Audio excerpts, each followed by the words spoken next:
Face à la recrudescence des actes criminels à Kinshasa, la députée Randal Muzeto a déposé, le mercredi 4 mars 2026, une question écrite au bureau de l'Assemblée nationale adressée à Jacques Chabani, vice-premier ministre de l'Intérieur. 10 jours plus tard, soit le 14 mars 2026, Freddy Ekofo, vendeur de bijoux au marché central de Kinshasa, a été abattu par des hommes armés au quartier Yolo Sud dans la commune de Kalamu. Quelles leçons tirer de cette recrudescence de l'insécurité dans la capitale congolaise? Bonjour et bienvenue dans ce 11e épisode de la saison 6 de Ponabiso, capsule audio de Bouteli et du groupe d'études sur le Congo GEC. Ces podcasts analysent chaque semaine un sujet de l'actualité congolaise. Je suis Joël Kinyetsi, analyste des données à Bouteli. Nous sommes le vendredi 20 mars 2026. Depuis plusieurs mois, les habitants de Kinshasa dénoncent la multiplication des cas de braquage, de kidnapping, d'attaques de domicile et d'agressions armées. Une situation alarmante mais différemment perçue par les autorités. Si le président de la République exige un renforcement de la sécurité, la police affirme que plusieurs cas relayés sur Internet relèvent des rumeurs ou d'informations non vérifiées alors qu'il existe plusieurs faits vérifiables.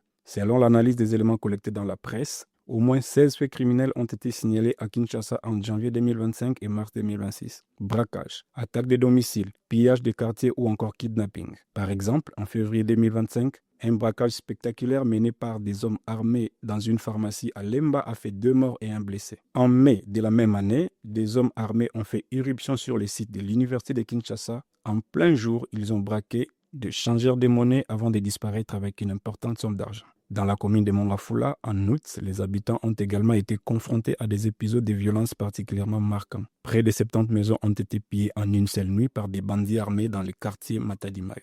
Quelques semaines plus tard, dans la même commune, un père de famille a été assassiné à son domicile lors d'une attaque nocturne sous les regards impuissants de certains membres de sa famille. D'autres communes périphériques sont également confrontées à la même insécurité. Ces faits ne suffisent pas à eux seuls de dresser un tableau complet de la criminalité dans la capitale. Mais il montre que la question de l'insécurité n'a pas encore trouvé une réponse satisfaisante malgré les assurances des autorités publiques. Il suggère surtout une tendance préoccupante, même si celle-ci reste difficile à mesurer de manière exhaustive. En effet, les pouvoirs publics tentent d'apporter une réponse à cette épineuse question en multipliant les opérations de traque contre les malfrats, mais les résultats obtenus demeurent éphémères. Certes, quelques suspects ont été arrêtés, certains ont même été jugés en procédure de flagrance lors d'audiences foraines et condamnés à de lourdes peines. Ces réponses, souvent ponctuelles, ne semblent pas encore produire un effet dissuasif durable ni rassurer les habitants.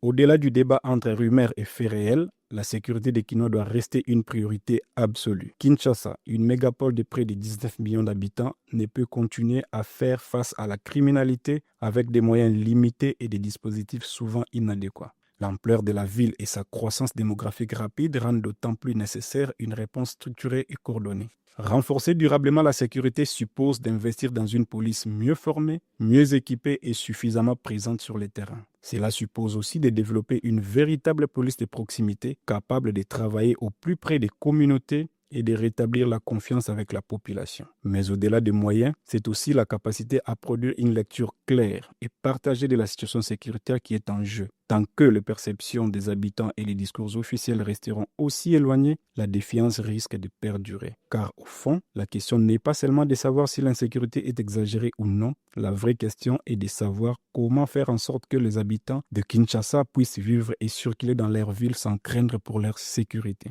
En entendant la suite, vous pouvez recevoir Ponabiso chaque vendredi sur votre téléphone. Rejoignez notre fil WhatsApp en envoyant Ebouteli au +243 894 110 542. À bientôt.